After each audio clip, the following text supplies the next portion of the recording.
بسم اللہ الرحمن الرحیم۔ معزز سامعین و ناظرین، آج کی ویڈیو میں جن جانوروں کی قربانی جائز نہیں ہے ان جانوروں کے مسائل بیان کیے جائیں گے۔ نمبر 1، جس جانور کی زبان کٹی ہوئی ہو، اس طرح کہ وہ چارہ گھاس وغیرہ بھی نہ کھا سکتا ہو، تو ایسے جانور کی قربانی بھی جائز نہیں ہے۔ نمبر 2، جس جانور کی ناک کٹی ہوئی ہو اس کی قربانی بھی درست نہیں ہے۔ نمبر 3، جس جانور کے پیدائش سے ہی کان نہیں ہے یا کان کٹ گئے ہیں یا کان کا اکثر حصہ کٹ گیا ہے تو اس کی قربانی بھی درست نہیں ہے۔ البتہ اگر کان چھوٹے چھوٹے ہوں تو اس میں کوئی حرج نہیں ہے، چھوٹے کان والے جانوروں کی قربانی درست ہے۔ نمبر 4، اندھے جانور، اس کی قربانی بھی درست نہیں ہے، لیکن اگر کانا ہو، آنکھ کی 1/3 سے زیادہ روشنی چلی گئی ہو، یا اسی طریقے سے کان کا اکثر حصہ کٹ گیا ہو، یا اسی طریقے سے دم کا اکثر حصہ کٹ گیا ہو، تو اب اس صورت میں اس کی قربانی بھی درست نہیں ہے۔ نمبر 5، جس جانور کے دانت بالکل نہ ہو اس کی قربانی بھی درست نہیں ہے، یا اسی طریقے سے اکثر دانت گر گئے ہیں تو اس کی قربانی درست نہیں ہے، اور اگر اکثر باقی ہیں تو اس کی قربانی درست ہے۔ نمبر 6، قربانی کے جانوروں میں جو مادہ جانور ہے جیسے بھیڑ ہے، بکری ہے، دمبی ہے، اگر ان کے ایک تھن سے دودھ نہیں اترتا ہو تو اس صورت میں ان کی قربانی بھی درست نہیں ہے۔ قربانی کے صحیح ہونے کے لیے دونوں تھنوں کا صحیح ہونا ضروری ہے۔ اسی طریقے سے قربانی کے جانوروں میں جو بڑی مادہ جانور ہیں جیسے بھینس ہے، گائے ہے، اونٹنی وغیرہ، اگر ان کے 2 تھنوں سے دودھ نہ نکلتا ہو تو اب اس صورت میں ان کی قربانی درست نہیں ہے۔ بھیڑ، بکری یا دمبی کے 1 تھن سے دودھ نہ اترتا ہو تو اس کی قربانی درست نہیں ہے۔ گائے، بھینس، اونٹنی وغیرہ کے 2 تھنوں سے دودھ نہ اترتا ہو تو ان کی قربانی درست نہیں ہے۔ اسی طرح جس کا تھن کٹا ہوا ہو یا اس طرح زخمی ہو کہ وہ اپنے بچے کو دودھ نہ پلا سکے تو اب اس صورت میں اس کی قربانی بھی درست نہیں ہے۔ آگے فرماتے ہیں حاملہ جانور، یعنی جس کے پیٹ میں بچہ ہو، اس کی بھی قربانی درست ہے، البتہ عند الولادت، یعنی ولادت کا وقت بالکل قریب ہو تو اس وقت ذبح کرنا مکروہ ہے۔ پھر اس کی قربانی کرنے کے بعد، حاملہ جانور کو ذبح کرنے کے بعد اگر اس کے پیٹ میں سے بچہ زندہ نکلے تو اس کو کھانا حلال ہے، اور اگر اس کے پیٹ میں سے بچہ مردہ نکلے تو امام اعظم امام ابو حنیفہ رحمۃ اللہ علیہ کے نزدیک اس کا کھانا درست نہیں ہے، جائز نہیں ہے۔ آگے فرماتے ہیں کہ جس جانور کا پاؤں کٹا ہوا ہو اس کی قربانی بھی درست نہیں ہے، یا جو جانور اس طریقے سے لنگڑا کے چلتا ہے کہ صرف 3 پاؤں ہی زمین پر رکھتا ہے، چوتھا پاؤں وہ زمین پر رکھ ہی نہیں پاتا ہے، تو اب اس صورت میں اس کی قربانی بھی درست نہیں ہے۔ لیکن وہ چوتھا پاؤں اگر رکھ لیتا ہے اور اس سے تھوڑا سا سہارا لے کر کے وہ چلتا ہے تو اب اس صورت میں اس کی قربانی درست ہے۔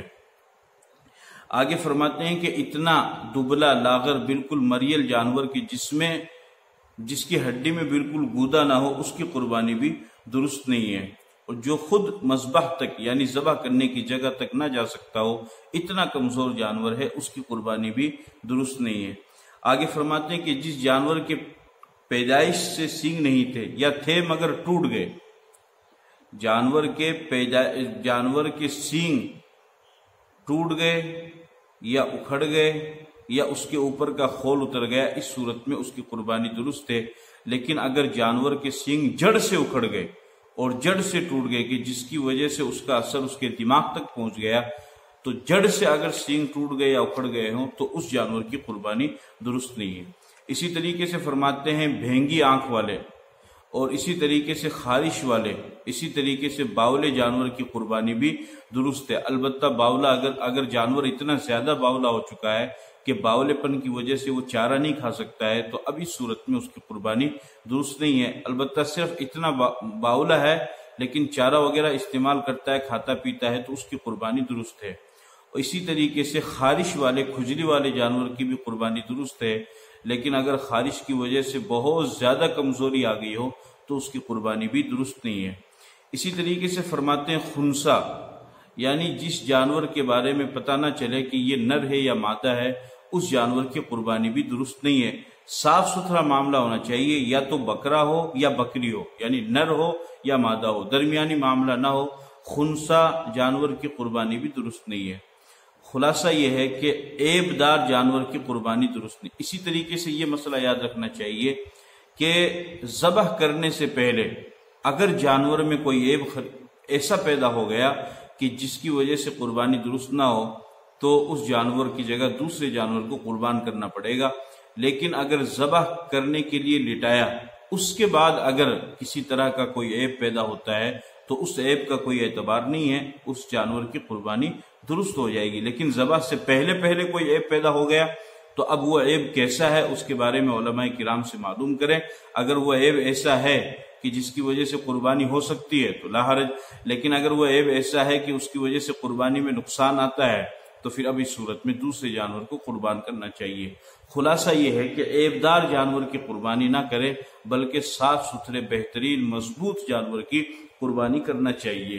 چونکہ جیسا کہ کل کی ویڈیو میں نے بتلایا تھا کہ حدیث پاک میں حضور پاک صلی اللہ علیہ وسلم نے فرمایا سمنوا ضحایاکم فإنہا علی الصراط مطایاکم، کہ تم اپنے جانور کو خوب موٹا تازہ مضبوط کرو کھلا پلا کر، کیونکہ وہ قیامت کے دن پل صراط پر تمہارے لیے سواریاں بنے گی۔ دوسری بات یہ ہے کہ ہم اپنی زندگی کے اندر بھی دیکھیں، ہمارا یہ معاملہ ہے کہ جب ہم کسی کو کوئی چیز ہدیہ دینا چاہتے ہیں یا خود ہم اپنی ذات کے لیے، اپنے گھر والوں کے لیے، اپنے بچوں کے لیے کوئی چیز خریدتے ہیں تو کوشش کرتے ہیں کہ وہ چیز اچھی سے اچھی ہو۔ کپڑا اچھا خریدتے ہیں، چپل اچھے خریدتے ہیں، برتن اچھے خریدتے ہیں، موبائل اچھے خریدتے ہیں، اسی طریقے سے گاڑی اچھی خریدتے ہیں، یا جو بھی چیز خریدنی ہو ہم اچھے خریدتے ہیں۔ تو جس اللہ نے ہمیں یہ روزی دی اور ہمیں اس مقام تک پہنچایا، اور جو ہمارا پالن ہار ہے اور جو ہمارا خالق اور مالک ہے، جب اس کے نام پر ہم قربانی کریں تو ہمارا کتنا بڑا فرض بن جاتا ہے کہ ہم اس اللہ کے نام پر بھی بہترین سے بہترین، مضبوط سے مضبوط، اچھی سے اچھی اور خوبصورت سے خوبصورت قربانی پیش کریں۔ اچھے جانور کی قربانی پیش کریں، عیب دار جانور کی قربانی پیش نہ کریں، تاکہ آپ کو ثواب بھی بھرپور ملے۔ اس وجہ سے خلاصہ یہ ہے کہ اچھے جانور کی قربانی کی جائے، عیب دار جانور کی قربانی سے مکمل طور پر احتیاط برتا جائے۔ کچھ پیسے زیادہ لگ جائیں گے، اچھا جانور آ جائے گا، اس میں کوئی حرج نہیں ہے۔ یاد رکھیے جو پیسہ بھی اللہ کے نام پر لگے گا، آپ قربانی کا بڑھیا جانور خریدنے کے لیے کچھ پیسے زیادہ لگائیں گے، اس صورت میں ان پیسوں میں انشاءاللہ اللہ تعالیٰ کی طرف سے برکت ہی برکت ہوگی، اس میں کمی نہیں آئے گی۔ اس لیے دل چھوٹا نہیں کرنا چاہیے، بلکہ دل بڑا کر کے مضبوط اور بہترین اور خوبصورت اور بے عیب جانور کی قربانی کرنی چاہیے۔ آج کی ویڈیو یہیں تک ہے، پھر انشاءاللہ ملتے ہیں ایک نئی ویڈیو کے ساتھ۔ تب تک کہ آپ اپنا خیال رکھیے گا، اپنی دعاؤں میں ہمیں بھی یاد رکھیے۔ پھر ملیں گے اگر خدا نے چاہا انشاءاللہ۔ السلام علیکم ورحمۃ اللہ وبرکاتہ۔